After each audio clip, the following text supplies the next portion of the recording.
So hello and welcome again everyone.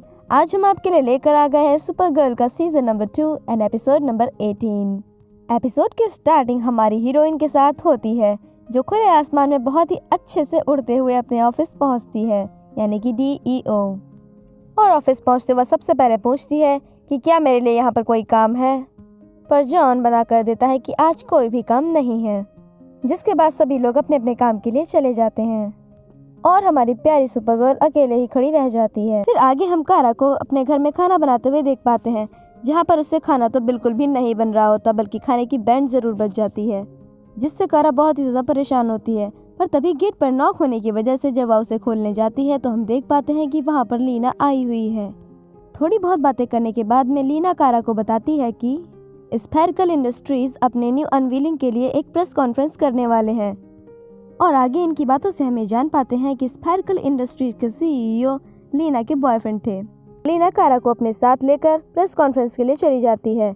आगे press conference में हम देखते हैं कि वहां पर कारा के एक्स बॉस यानी कि कैटकॉक के बॉस स्नैपर कार भी आए हुए हैं और वो कारा को देखकर उस पर टॉन्ट मारने लगते हैं कि तुम एक अच्छी रिपोर्टर नहीं हो, पर कारा उन्हें इग्नोर कर देती है।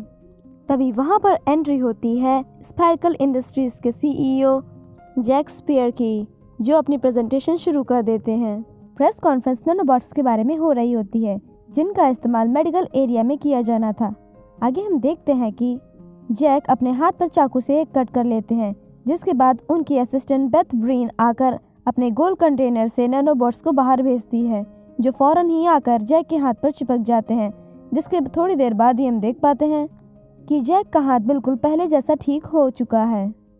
अपने इस प्रोजेक्ट की सफलता पर लीना बहुत ही ज़्यादा खुश होती है, क्योंकि कुछ सालों पहले उसी ने इसके साथ मिलकर बहुत अच्छे से इस प्रोजेक्ट पर काम किया था, जो आज जाकर सक्सेसफुल हो गया है। फ्रेंड्स खत्म होने के बाद में जैक सीधा लीना से मिलने के लिए आता है और कारा उन्हें साथ छोड़ के बाहर की ओर चली जाती है।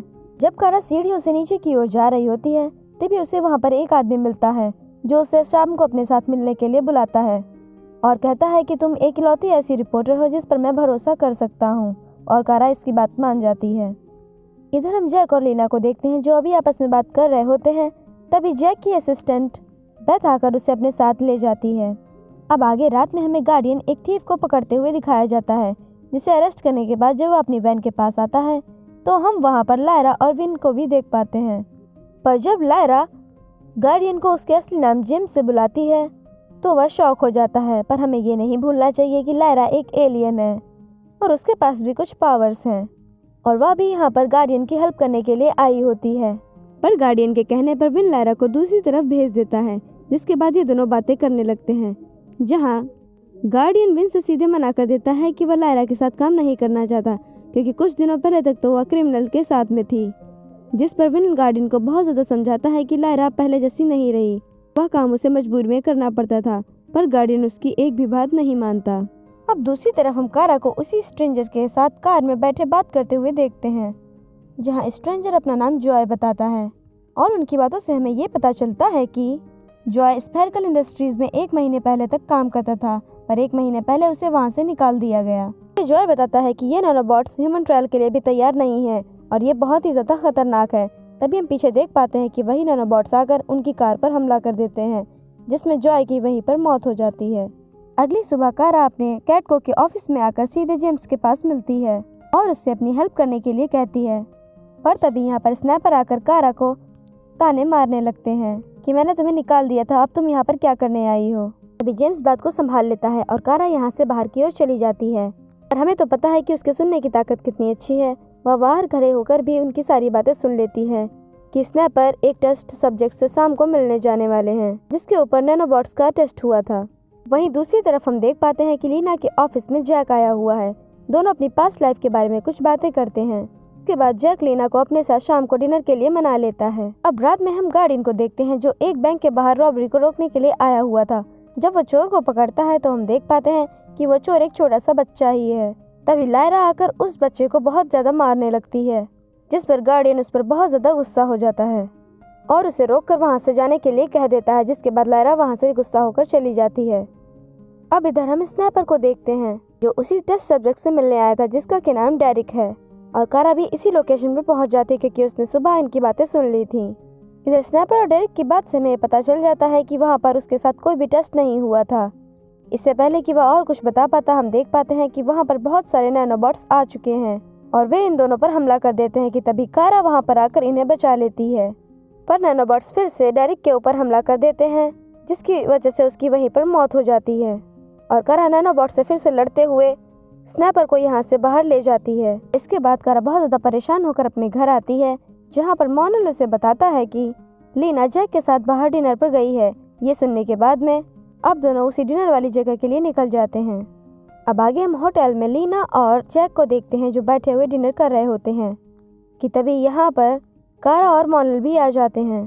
फिर जब वो लोग आगे बातें करने लगते हैं, कारा उनसे पूछती है कि क्या आपने कोई भी ह्यूमन ट्रायल्स किए थे, जिसकी बात पर जैक कोई सीधा जवाब तो नहीं देता बल्कि अपने पास्ट को बताने लगता है कि उसने नैनोबॉट्स को एआई के साथ कनेक्ट करके ऐसा काम कर दिखाया और वह लीना के सामने इमोशनल बातें करने लगता है, जिसके बाद में कारा और मोनल को यहाँ से जाना पड़ता है। मोनल ने जाने से पहले जैक का आईडी कार्ड चुरा लिया था ताकि वो लोग उसकी कंपनी में जाकर इन्वेस्टिगेशन कर सकें। फिर जैक और लीना के ऑफिस में आ जाते हैं, जहाँ पर दोनों थोड़ा इमोशनल होकर एक दूसरे को किस करते हैं। वहीं दूसरी तरफ हमारे जासूस कारा और मोनल जैक के ऑफिस में पहुंच जाते हैं। छुपते छुपाते दोनों उसके रूम में भी एंटर हो जाते हैं क्योंकि उनके पास उसके रूम का आईडी कार्ड था। रूम में एंटर होते ही कारा फौरन जाकर जैक का कंप्यूटर चेक करने लगती है।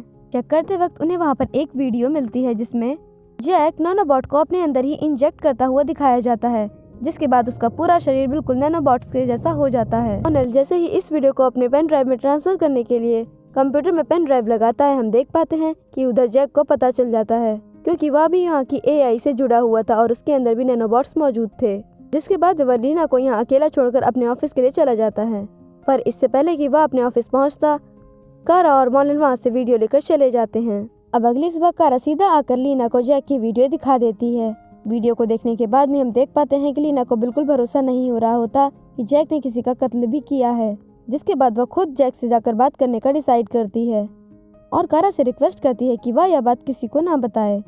वहीं हम विन को देख पाते हैं जो एलियन वाले क्लब में बैठा हुआ था और लारा भी वहीं पर आ जाती है और विन लारा से सीधे बोल देता है कि आज के बाद तुम हमारे साथ किसी भी मिशन पे नहीं जाओगी क्योंकि तुम्हें गुस्सा बहुत जल्दी आ जाता है और तुम सही फैसले नहीं ले पाती। जिस पर अब लारा नाराज होकर क्लब से सीधा अपने बाहर चली जाती है। जेम्स उससे प्रॉब्लम पूछता है पर विन बिना कुछ बोले वहाँ से सीधा बाहर चला जाता है। अगली सुबह हम कारा को कैटको के ऑफिस में देखते हैं, जहाँ पर वह सीधा स्नैपर के पास आकर उनसे अपनी गलतियों के लिए माफी मांगती है। फिर अपने रिसर्च पेपर में दिखाते हुए बताती है कि ह्यूमन ट्रायल फेक था, ऐसा कोई ट्रायल हुआ ही नहीं। फिर अब इन दोनों की बातों से हमें यहाँ पर पता चल जाता है कि बेथ ब्रेन, जिसे हमने शुरुआत में देखा था, वह नैनोबॉट प्रोजेक्ट की फाइनेंशियल ऑफिसर थी। इसका मतलब ये है कि अगर पैसे डूबते तो सबसे ज्यादा नुकसान उसे ही होता। अगले सीन में हम जैक और लीना को आपस में बात करते हुए देख पाते हैं, जहाँ पर लीना जैक से पूछती है कि तुमने मर्डर क्यों किए हैं। जवाब में जैक उसे बताता है कि मैंने किसी का भी कत्ल नहीं किया। पहले तो लीना को यकीन नहीं होता, लेकिन बाद में वह उस पर यकीन कर लेती है कि उसने कोई भी गलती नहीं की।